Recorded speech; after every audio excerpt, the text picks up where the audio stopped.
Dinamika komunikasi merupakan hubungan antar bangsa karena memungkinkan negara-negara untuk berkomunikasi secara efektif, mencegah konflik dan mencapai kesepakatan.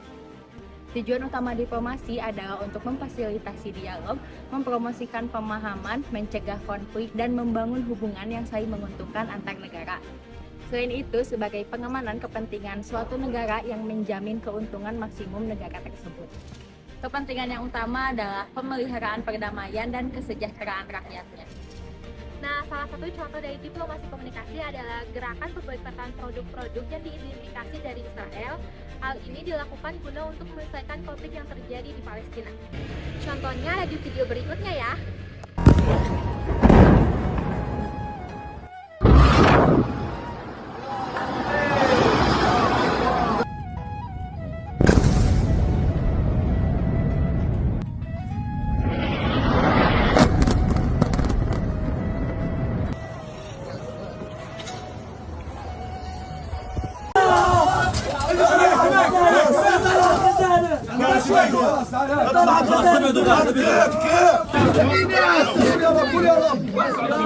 يا عمي بعد شوي ايش يبيعكم؟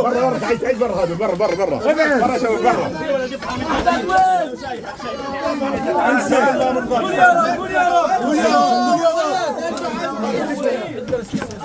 رجال صيح لي هاي بحط لك يا بابا صيح لي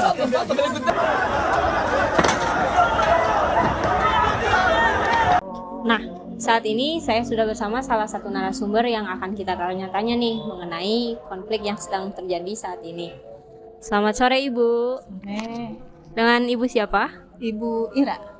Apa kabarnya Ibu Ira? Alhamdulillah baik. Nah, Ibu Ira, aku mau nanya-nanya nih sedikit. Boleh. Kan sekarang tuh lagi ramai gitu karena lagi gencar-gencarnya ada konflik antara Palestina sama Israel yang nggak sudah-sudah. Nah, Ibu sendiri pasti mengikuti lah si perkembangan konflik ini kan. Aku mau minta tanggapannya nih dari Ibu mengenai si konflik Israel sama Palestina yang nggak berkesudahan ini. Menurut Ibu seperti apa? Kalau menurut Ibu sih kenapa konflik ini tidak berkesudahan? Memang seluruh umat Islam mungkin ya di dunia itu semuanya belum bersatu untuk bisa membantu apa yang terjadi di Palestina gitu. Karena ada negara-negara Islam sendiri yang dekat dengan Palestina itu kan juga tidak membantu ya. Gitu. Jadi konfliknya itu memang belum terselesaikan gitu ya. Nah, tadi kan Ibu sempat menyinggung tuh tentang aksi pemboikotan dari si konflik ini gitu ke beberapa brand atau beberapa barang yang memang terafiliasi dengan Israel.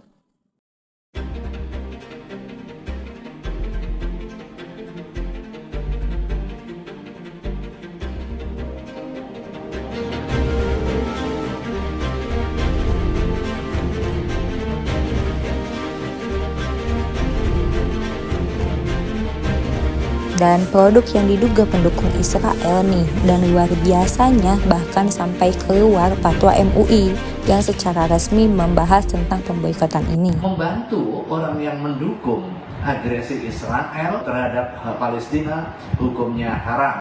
Nah, ini tuh berdasarkan Fatwa MUI nomor 83 tahun 2023 yang berisi menghimbau umat Islam untuk mendukung Palestina dan mengharamkan pihak-pihak yang mendukung Israel secara langsung maupun tidak langsung. Pendapat Ibu sendiri, gerakan yang dilakukan masyarakat dalam memboikot produk-produk yang terafiliasi dengan Israel tuh seperti apa, Bu? Apakah Ibu mendukung? Tahu gimana? Ya, kalau Ibu sih mendukung sekali ya, dan Ibu juga orang yang ikut memboikot produk-produk yang berdukung Israel.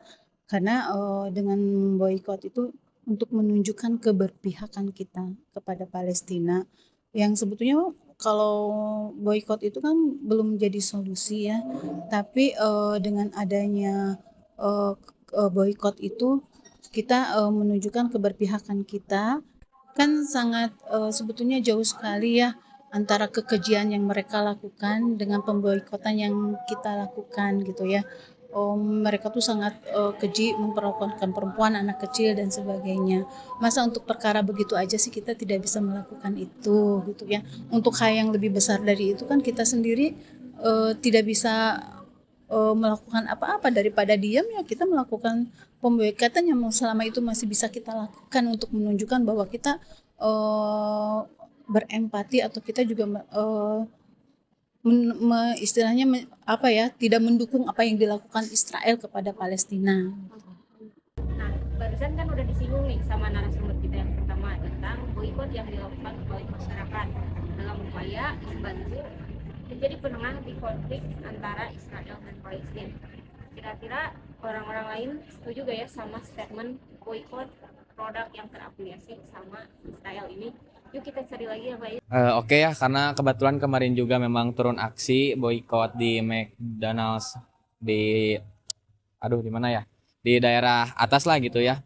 Karena memang menurut beberapa informasi sebelumnya McDonald's ini terafiliasi oleh perusahaan Amerika, kemudian menyalurkan beberapa dana kepada militer Israel. Bahkan beberapa pemberitaan juga menyebutkan mereka memberikan makanan gratis bagi tentara Israel. Nah, langkah yang kami lakukan dengan aksi boikot ini, pertama sebagai pencerdasan kepada publik bahwasanya dengan memboikot maka otomatis terputuslah ekonomi bagi perusahaan-perusahaan yang memang terafiliasi dengan Israel, sehingga mereka tidak bisa memberikan bantuan dana ataupun bantuan makanan.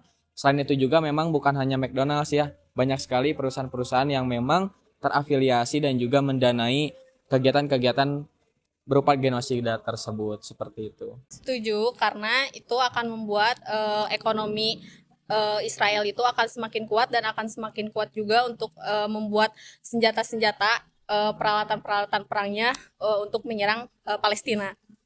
Jadi gini, intinya saya mendukung boikot produk-produk yang terafiliasi dengan Israel ya.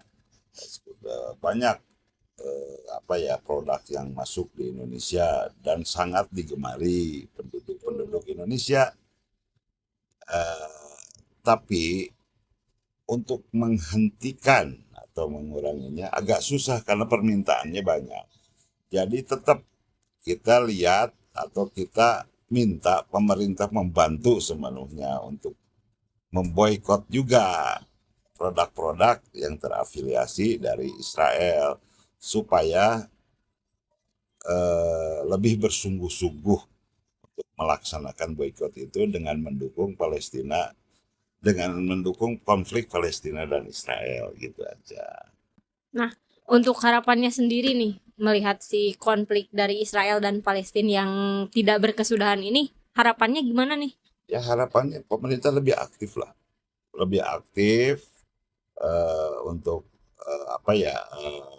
membantu perdamaian, mendamaikan Israel dengan Palestina, atau mungkin juga boikotnya dilaksanakan sehingga rakyat juga lebih mengerti, oh pemerintah tidak mendukung, berarti kita tidak boleh beli. Jangan pemerintah melepas tapi kita nggak boleh membeli, akhirnya produknya mau dikemanain ya, akhirnya jadi ya mungkin juga bisa begitu tapi jadi limbah kan, jadi sayang. Mending boikot pindahkan ke produk yang lain, kan itu lebih bagus ya, itu intinya deh.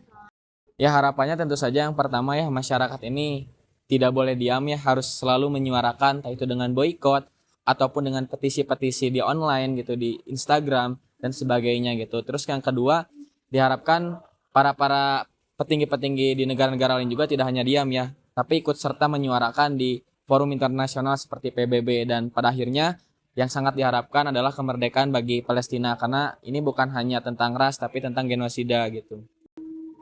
Baik, terima kasih banyak Kak Isan. Sama-sama.